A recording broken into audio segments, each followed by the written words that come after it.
Hello, I'm A.D. Hobbs, and this is my second Star Trek related review. And because I'm doing them in the order that they're set, not the order they're made, it'll be the 2009 movie called Star Trek. Oh, but before I do the review, I thought I better explain something. The reason I do reviews more often than not, I do reviews in this room, is because it has the best lighting. However, I've watched some of the reviews that I've done in this room, and the camera seems to wobble side to side. I don't know why, it's some sort of malfunction. But I'd just like to say I keep the camera perfectly steady, you know, it's stable. Also behind me, the yellow wall you see me, it sort of moves and wobbles like jelly or something, you know. Or sometimes behind me, it looks like I live in a bouncy castle because of the wobbling wall behind me. Well, I'd just like to assure all the viewers out there, I do not live in a bouncy castle. No, it's a malfunction. If the wall behind me wobbles, it's a malfunction. And I keep the camera as still as possible. Well, it's perfectly still. If it wobbles, that's because it's a malfunction. Anyway, back to the point. This is, visual aid, Star Trek, the 2009 movie just called Star Trek. I saw it in the cinema in, I think it was May of 2009. And yes, it was the first really cool blockbuster of the year. And I thought, this is it. This is the stuff. This is the best movie of 2009.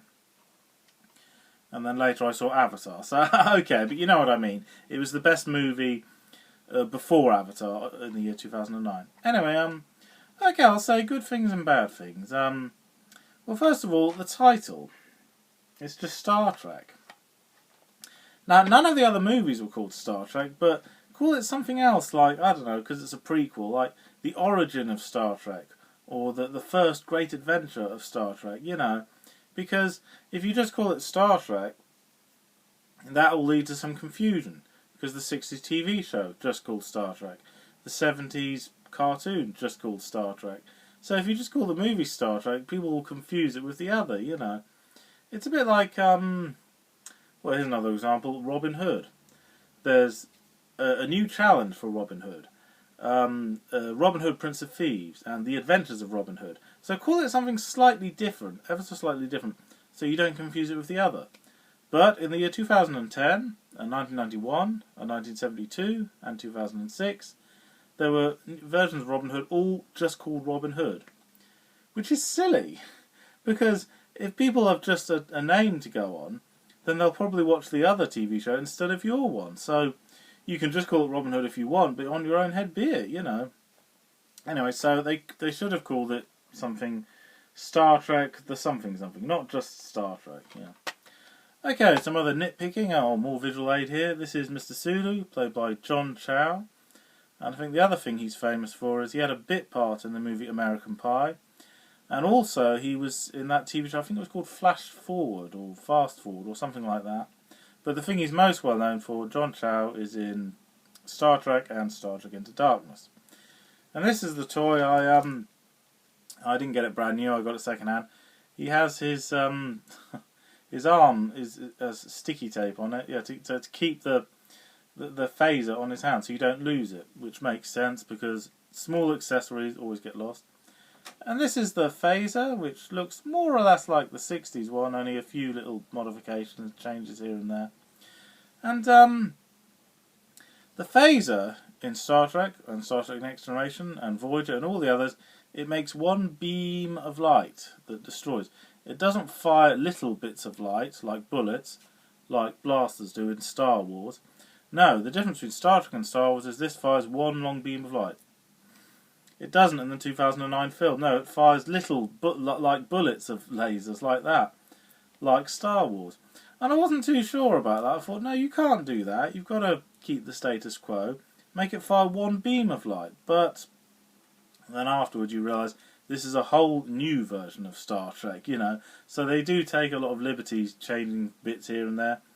But then afterwards I thought, does it really matter? You know, it's just a small detail, you know.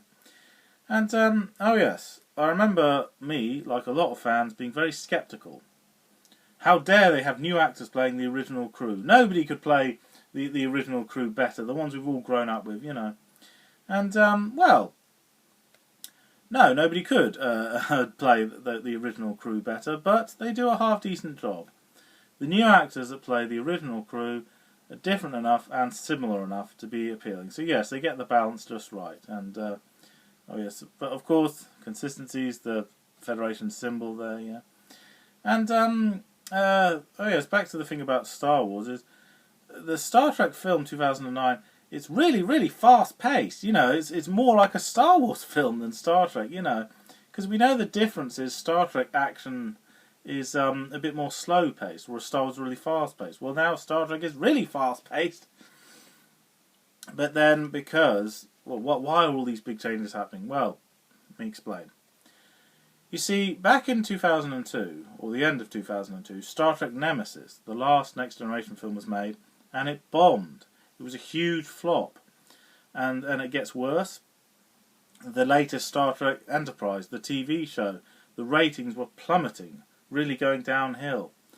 And then there were no new Star Trek books being made or anything. No new Star Trek stuff for a long time. And then finally, when the idea of making a new Star Trek film, I think that came out as early as late 2007 or something, Paramount wanted a hit.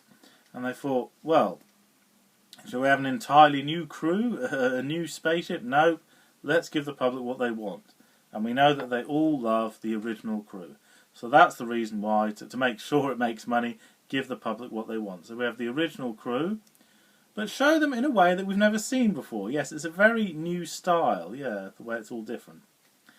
And okay, in spite of all this praise I'm giving it, you know, there are a few little nitpicks I'm going to do.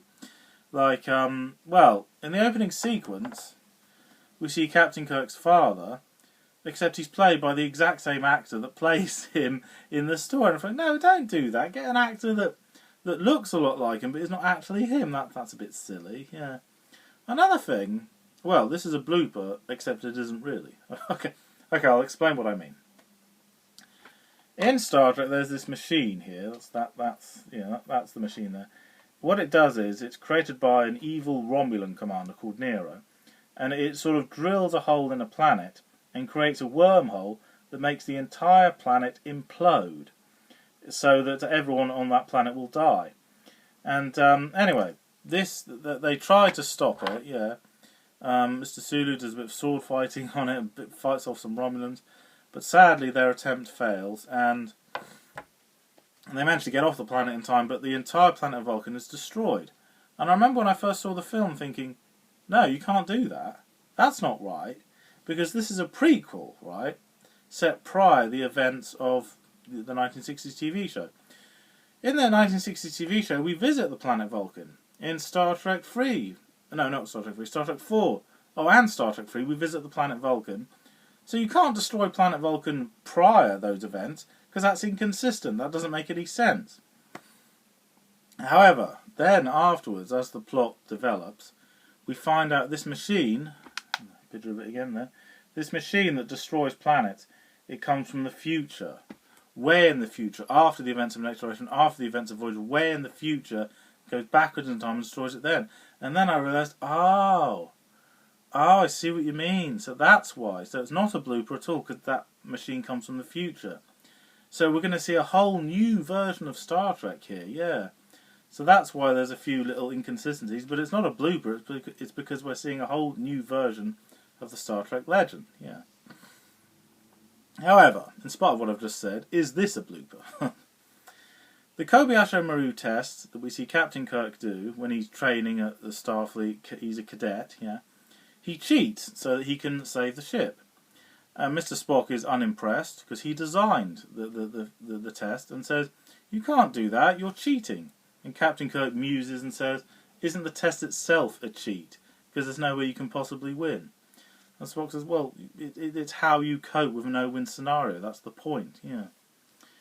However, in Star Trek 2, Mr. Spock clearly says, I've never taken the Kobayashi Maru test before. Well, if you designed it, why did you never take it? Yeah, that's a bit of a mistake there, yeah. And anyway, this new Star Trek is very, very different. But to make it not feel too different, so there's some connection with the original, we do see the original actor Leonard Nimoy playing Spock or he plays Spock from the future, who's been sent backwards in time. Yeah. So effectively, we have two Spocks: young Spock and old Spock. And old Spock, he sees Captain Kirk, or young Captain Kirk, and says, I have been and always shall be your friend. Yeah. And Captain Kirk, or he's not a captain yet at this point, but anyway, he says, you must be mistaken. We're not friends at all. We can't stand each other. And Kirk says, well, no, but we do get along eventually, yeah. Because they've got to get the job done. They've got to save the Earth, because yes, that machine, its next target is Earth, so they've got to save Earth, yeah. Anyway, Nero, the leader of the Romulans, the reason he wants Vulcan destroyed, and he does it, he destroys Vulcan, is because he's put old Spock on an isolated planet so that he can see his home planet destroyed, Not a very nice thing to do. How is destroying a planet going to bring your planet back, But there we are. Because it's Spock's fault Romulus was destroyed, by accident, a technical error, yeah. And something else, I don't know if this is jumping the shark a bit or not, but Mr. Spock gets it on with Uhura, He's played by, yes, a beautiful younger version of Uhura. However, there is this. Mr. Spock is half human and half Vulcan. Now, if you have a horse and a donkey, they're very similar species, but separate species. Anyway, a horse and a donkey, of course, they can make a mule. That's a hybrid. But a mule is infertile. So this raises the question, Spock is half human and half Vulcan. Is he infertile? But that issue is never raised. It's never questioned, But then you could say, does it matter if he's infertile? Uhura goes for the personality, yeah. And also, although all these liberties, something that does remain consistent is Captain Kirk is a real ladies' man. He can have every woman he wants. He's in bed with like a green-skinned Orion girl. That's the ultimate prize. The most beautiful women in the galaxy. These Orion girls. And yes, that's how cool Kirk is. He can sleep with a Orion girl. He doesn't get to sleep with Uhura though. Yeah, she's unimpressed with his tough, macho, egotistical. But yeah, she's not impressed. So he may have had all those other women, but he can't have Uhura. Yeah, that's a constant. That remains consistent. Okay. Well, I'm out of time, so I better wrap this review up. The best way I can sum up the new movie Star Trek, well, I'd prefer if it had a different title, but anyway, it appealed to a mass audience. It's not just for Star Trek fans, it's for people in general. Even if you've never heard of Star Trek, you will really enjoy this, yeah. But it was so successful, in fact, that in 2009, it made more money than any other Star Trek film prior to it. So yes, that's how successful we're talking here. It was so big, in fact, that, the director, J.J. Abrams, he was not only offered the chance to direct the sequel, but given the chance to direct the new Star Wars film as well. So yes, he owes it all to the success of this, yeah. And Star Trek, the 60s TV show, on a small budget, but very good stories. This, on a massive budget, and still very good stories. So whether you're on a small budget or a big budget, it doesn't matter, as long as you do justice to the legend, do justice to the original myth, yeah. Because then it just feels like Star Trek, yeah. It feels just as good and fresh as it did back in the 60s. Okay, that's enough from me, and take care.